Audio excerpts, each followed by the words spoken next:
En este nuevo video continuamos con el tema número 8. En esta parte B vamos a ver la humedad del aire y los conceptos asociados a la misma.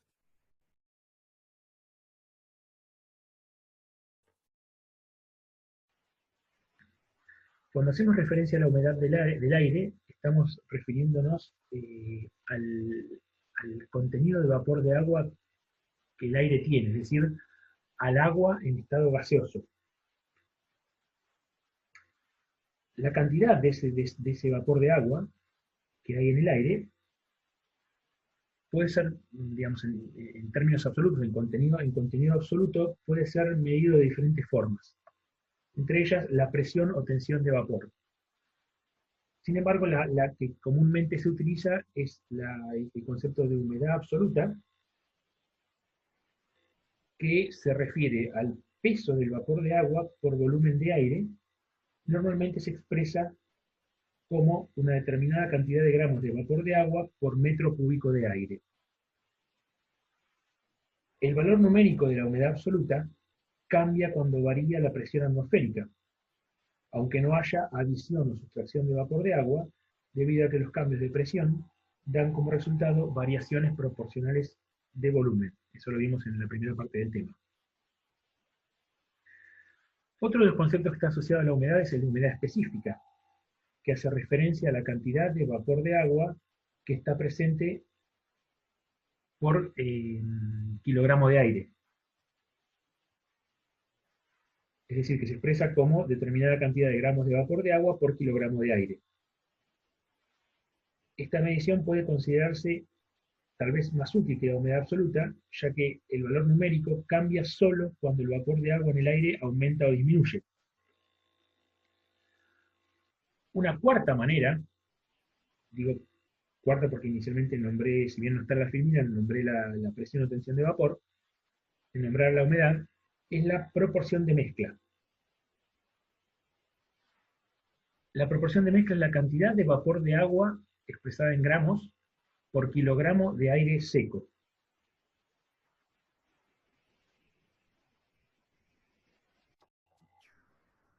La cantidad máxima de vapor de agua que un volumen de aire puede contener depende directamente de su temperatura. Veamos los dos gráficos de la diapositiva. En el gráfico inferior se muestra el comportamiento a lo largo de todas las latitudes del planeta de la temperatura media del aire, y en el gráfico superior el comportamiento de la humedad específica, tal como definimos en la diapositiva anterior, a lo largo también de todas las latitudes del planeta. Entonces se observa que hay una coincidencia bastante grande entre ambos gráficos, donde en las latitudes bajas tenemos los máximos valores de ambas mediciones, que justamente en las latitudes bajas, como hemos visto precedentemente en la materia también, es que hay una insolación, hay disponible una insolación elevada de forma permanente, lo que hace que la temperatura sea alta respecto a las de las restantes regiones, y al mismo tiempo que se produzca la evaporación de las aguas oceánicas y de la humedad disponible en las distintas superficies de las distintas coberturas de la Tierra. Entonces, esto hace que ambas variables, tanto la temperatura como la humedad específica, sean elevadas en estas latitudes. Por el contrario, en las regiones polares, rápidamente decrece la temperatura y al mismo tiempo la humedad específica. Introducimos un nuevo concepto asociado a la humedad. Esto tiene que ver con que la humedad que contiene el aire también puede ser expresada de un modo relativo. Es ahí donde surge el concepto de humedad relativa, que generalmente lo representamos con HR. La humedad relativa hace referencia a la cantidad de vapor de agua presente en un volumen de aire comparada con la capacidad de ese volumen de aire para contener el agua en forma gaseosa. Esta capacidad del aire también puede expresarse de diversas maneras, como las que vemos en pantalla, como la humedad relativa, definida como la relación entre la humedad específica y la humedad específica de saturación, y como relación entre la humedad absoluta y el contenido máximo de vapor de agua. con esta relación trabajaremos en las siguientes diapositivas. En relación a lo que acabo de presentar, por un lado tenemos el gráfico del extremo superior, donde se ve a lo largo de un día completo cómo es el cambio entre la relación de cambio entre la curva de humedad relativa y la curva de temperatura. Entonces se ve claramente la dependencia, como iniciamos la diapositiva anterior, entre una variable y otra. Entonces tenemos la humedad relativa es elevada cuando la temperatura es baja, y la humedad relativa desciende cuando la temperatura del aire se eleva. En este otro gráfico de la izquierda, de nuevo la misma relación. Acá están graficados, acá veíamos desde las 0 horas de un día a las 0 horas del día siguiente, o sea, 24 horas. Y acá tenemos 48 horas, es de las 6 de la mañana de un día a las 6 de otro día, a las 6 de otro día. Entonces durante 48 horas se ve que a cambios mínimos de humedad, de contenido de humedad absoluta en el aire, se ve como a medida que aumenta la temperatura, que hablamos de la curva azul, a medida que aumenta la temperatura, curva azul, decrece la humedad relativa y viceversa. Es el comportamiento típico. Entonces, hay un cambio sustancial de la humedad relativa, aún considerando que hay mínimos cambios de humedad absoluta en ese día. Entonces, durante estos 2 días. Digamos, con estos 2 gráficos queda bien en claro la fuerte dependencia que tiene la humedad relativa del aire en relación con la temperatura, y por lo tanto las limitaciones que tiene la humedad relativa como indicador del contenido de humedad de una masa de aire. Un volumen de aire. Retomamos uno de los 3 conceptos de humedad relativa que se abordaron en la diapositiva anterior. Puntualmente el que refiere a la humedad relativa como la cantidad de vapor de agua presente en un volumen de aire en relación con la capacidad de ese volumen de aire para contenerla. Siempre estamos hablando en forma gaseosa, ¿sí? Estamos hablando del agua en su estado gaseoso.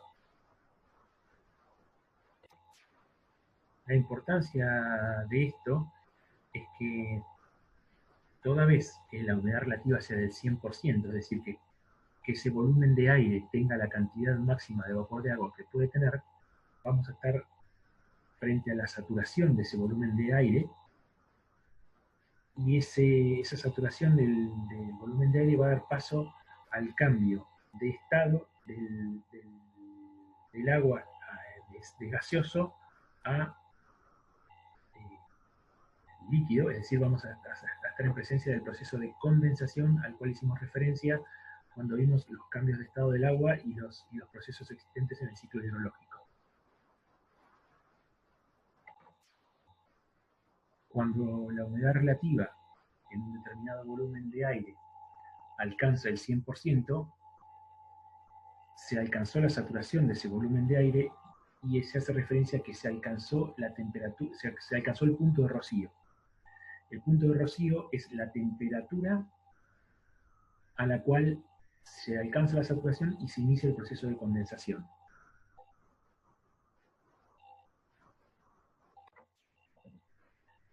Ahora, ¿cuáles son los caminos para que un volumen de aire se sature y por ende alcance su punto de rocío?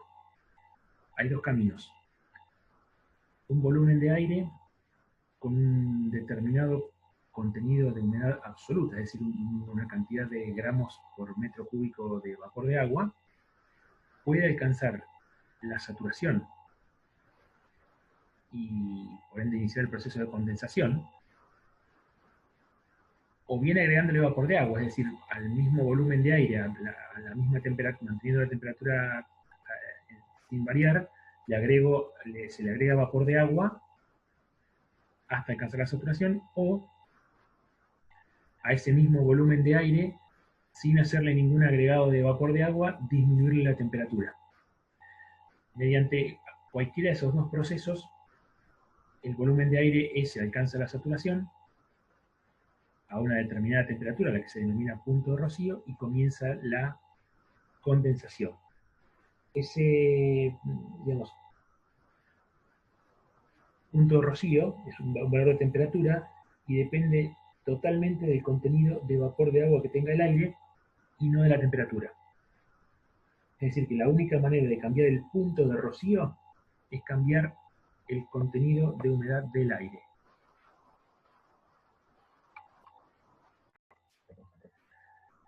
Vamos a ver un ejemplo numérico de cómo varía la humedad relativa en relación a la temperatura y el contenido de vapor de agua. Que dijimos que eran los dos caminos o los dos procesos por los cuales un volumen se podía saturar. Tenemos en la parte superior del esquema 4 cubos, cada uno representa un volumen de 1 metro cúbico de aire, y si nos fijamos, en rojo están las temperaturas a las cuales están esos volúmenes de aire, menos 18, 10 y 26, que están indicados acá en la tabla, que son las temperaturas en grados centígrados. Y en esta segunda columna tenemos el máximo vapor de agua en gramos que puede contener cada volumen de agua a la temperatura que tiene. Entonces, cada volumen de aire, perdón, a la temperatura que tiene. Entonces, un volumen de 1 metro cúbico de aire que está a una temperatura de menos 18 grados Celsius puede contener un máximo de 1,3 gramos de vapor de agua. Entonces, si este volumen de aire de 1 metro cúbico a menos 18 grados Celsius puede tener de máxima 1,3 gramos por metro cúbico, está conteniendo la máxima cantidad de vapor de agua que puede contener, es decir, contiene 1,3 gramos en el metro cúbico de aire sobre el máximo contenido de vapor de agua que puede tener esa temperatura, que también es 1,3. Entonces, ese volumen de aire tiene un 100% de humedad relativa y está saturado. Lo mismo sucede con los otros dos volúmenes de aire que están en lo sucesivo hacia la derecha. A 10 grados Celsius, un volumen de aire puede contener 10,7 gramos de vapor de agua de máxima, y los tiene. Entonces este volumen de aire está saturado, es decir, que su humedad relativa es del 100%. Lo mismo con el último. Un volumen de aire a 26,5 grados Celsius puede contener un máximo de 28,3 gramos de vapor de agua. Y eso es lo que tiene. Por lo tanto, en estos tres casos, hablamos de una humedad relativa del 100%, es decir, que esos volúmenes de aire están saturados. Están saturados. Entonces, al estar saturados, tienen el 100% de humedad relativa y se da inicio a partir de esa temperatura del punto de rocío, que en este caso es 18, en este caso es 10, en este caso es 26,5, se daría inicio al proceso de condensación. ¿Sí? Entonces, acá vamos a asociar la saturación de la masa del volumen de aire con su punto de rocío. Entonces, este volumen de aire alcanza su punto de rocío a los menos 18 grados Celsius. Este volumen de aire alcanza su punto de rocío a los 10 grados Celsius. Y este otro volumen de aire lo hace a los 26,5 grados.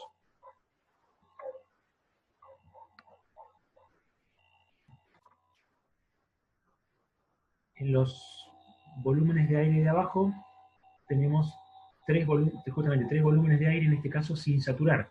De nuevo, cada cubo representa un volumen de aire de 1 metro cúbico, y en la parte inferior está la temperatura a la cual se encuentra cada volumen de aire. Entonces, si un volumen de aire a menos 18 grados Celsius puede contener un máximo de 1,3 gramos de vapor de agua y tiene 0,65 gramos, es decir, la mitad de este valor, tenemos ese volumen de aire tiene un 50% de humedad. Si un volumen de aire a 18 grados Celsius, perdón, a 10 grados Celsius puede tener 10,7 gramos de vapor de agua y tiene 1,94, este volumen de aire tiene una humedad relativa del 18%. Por último, un volumen de aire de 1 metro cúbico que puede contener a 26,5 grados, que puede contener como máximo 28,3 gramos de vapor de agua, tiene 24,93, su humedad relativa es del 88%. ¿Sí? Está más cerca de alcanzar la humedad relativa del 100 y por ende la saturación.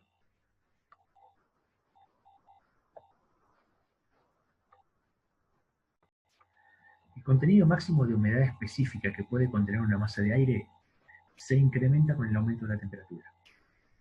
Esto mismo lo vimos en diapositivas anteriores para otros, sustentado en otros conceptos de humedad y aplicados a volúmenes de aire genérico. En este caso, estamos hablando de humedad específica y de una masa de aire.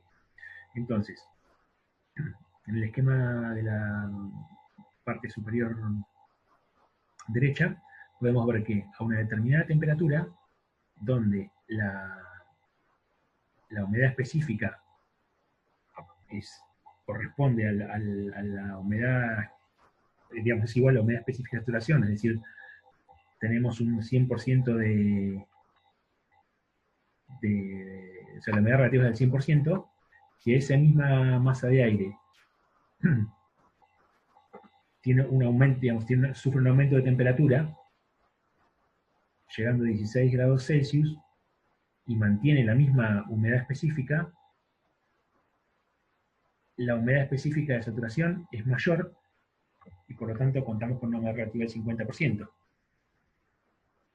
Si a ese valor, si esa masa de aire llega a los 32 grados Celsius, y la humedad específica sigue siendo la misma, la humedad específica de saturación es mucho mayor a tal punto que la humedad relativa de esa masa de aire llega al 20%.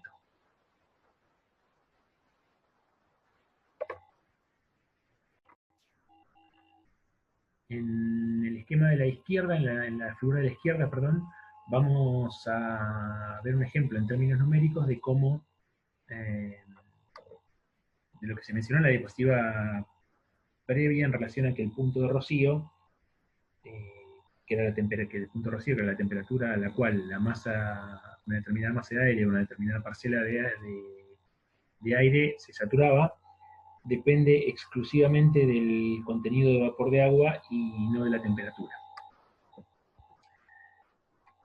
Tenemos tres parcelas de aire, tres volúmenes de aire, A, B y C, representados con puntos rojo, amarillo y verde respectivamente, cada una de las cuales tiene temperatura y humedad específica diferente. En estas líneas verticales, a los 30 Celsius y a los 20 Celsius, son las temperaturas a la cual la humedad específica de la parcela de aire es igual al contenido máximo de humedad específica, es decir, que los 30 Celsius es la temperatura del punto de rocío de las parcelas de aire A y C, y los 20 grados Celsius es la temperatura del punto de rocío de la parcela de aire B. Entonces, ¿cuáles son las relaciones que podemos establecer ahí? Que respecto de A y B, dado que la parcela A tiene una mayor humedad específica que la parcela B, porque si miramos, B está en torno a los 15 gramos de vapor de agua por kilo de aire, mientras que A está en torno a los 25. Entonces, dado que A tiene mayor humedad específica que B, es decir, está más arriba sobre este eje, cuando A y B se enfríen, o sea, cuando A y B vayan hacia la izquierda, decreciendo en temperatura, la temperatura decrece en este sentido, A va a saturar primero, ya que su punto de rocío es mayor. El punto de rocío de A está por acá, y el punto de rocío de B está por acá. Entonces, a medida que que se enfríen, A va a saturar primero que B. Y en el caso de A y C, las parcelas A y C tienen el mismo contenido de gramos de vapor de agua por kilogramo de aire, pero tienen diferentes temperaturas. A está en torno a los 44-45 grados, mientras que C está en torno a los 36, 37. ¿Sí? Pero poseen la misma humedad específica, en torno a los 25 gramos de vapor de agua por metro cúbico.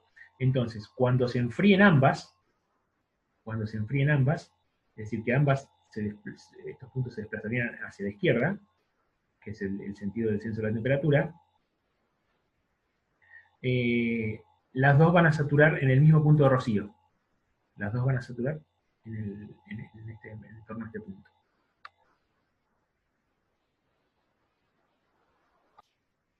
Con este último ejemplo de las dos parcelas de aire A y C, queda, digamos, evidenciado que dos parcelas de aire que, aún teniendo distinta temperatura, digamos, saturan y alcanzan, o sea, es decir, alcanzan el mismo punto de rocío, porque comparten humedad específica, dejando en claro que el punto de rocío depende del contenido de humedad y no de la diferencia de temperatura.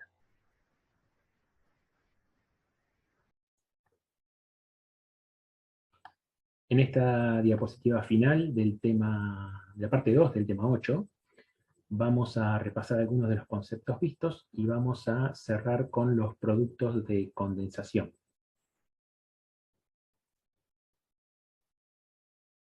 En cuanto a la saturación, cuando hablamos de saturación, decimos que una masa de aire, que un volumen de aire a una determinada temperatura, puede contener una determinada cantidad de vapor de agua. Entonces hablamos de que un volumen de aire está saturado cuando a determinada temperatura contiene todo el vapor de agua que puede contener. ¿Cómo se puede alcanzar esa saturación? ¿Cuáles son los caminos o los procesos a través de los cuales puede alcanzarse esa saturación? Bueno, son dos. Por un lado es manteniéndose ese volumen de aire a una determinada temperatura. Si paulatinamente vamos aumentando el vapor de agua, ese volumen de aire va a alcanzar la saturación. Un segundo proceso para alcanzar la saturación es que si ese volumen de aire contiene una determinada cantidad de vapor de agua, y ese contenido de vapor de agua se mantiene constante, disminuyéndole la temperatura, también vamos a lograr alcanzar la saturación.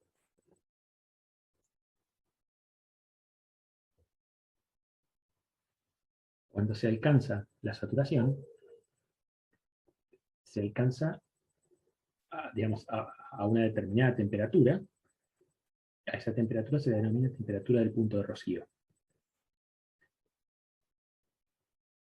Cuando se alcanza la saturación, se inicia el proceso de condensación, que es el proceso mediante el cual el vapor de agua se transforma en agua líquida.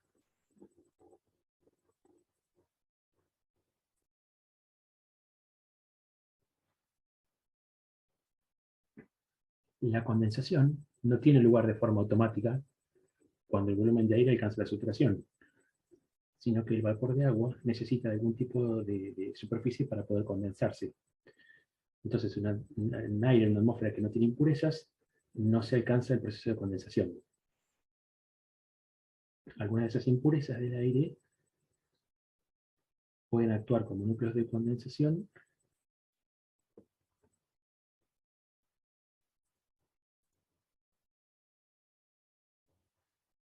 algunas de esas impurezas que están presentes en el aire pueden actuar como núcleos de condensación, como dijimos. Hay dos tipos de núcleos. Las pequeñas partículas de sal, que son subproductos de evaporación, mayormente del agua del mar, y esos serían los de origen natural, y otro suministro importante de núcleo de condensación son los que derivan de la contaminación del aire. Si hablamos de originados a partir del hombre. En varias de esas cosas vimos en el tema 4 de la materia varias cuestiones asociadas.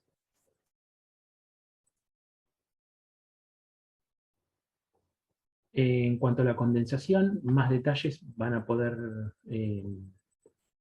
leer en los textos complementarios que están en la bibliografía del tema 8. En cuanto a los productos de condensación, y ahora sí para cerrar el tema, vamos a distinguir los que son los productos derivados de la condensación, que los vamos a clasificar, además de definirlos, vamos a clasificarlos en cuáles son de suspensión y de contacto. ¿Sí? Suspensión son los productos de condensación que se forman justamente suspendidos en el aire, y aquellos productos de condensación de contacto son los que se forman en contacto con alguna superficie, la del suelo o alguna otra, ¿sí? Un vehículo, un techo, una casa. Entonces, en el caso de los productos de condensación en suspensión, hablamos de niebla, neblina y nubes.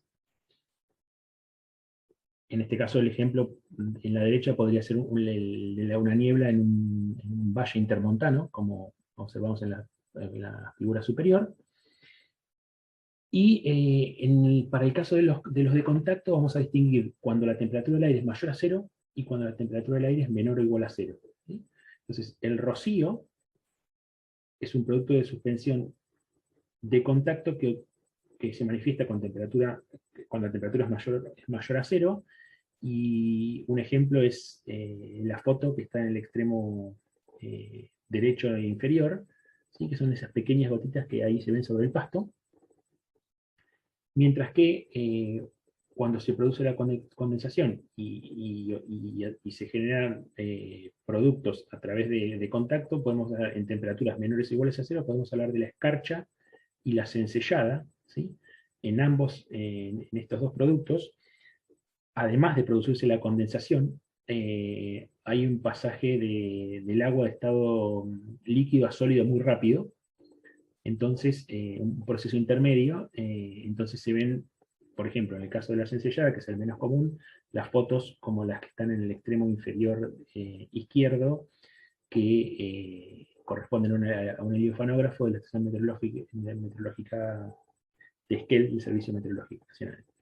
Tengan en cuenta que estos productos de condensación, tanto de suspensión como de contacto, los vamos a definir más en profundidad en los siguientes videos, y a su vez tienen, como mencioné antes, bibliografía complementaria en la carpeta del tema 8.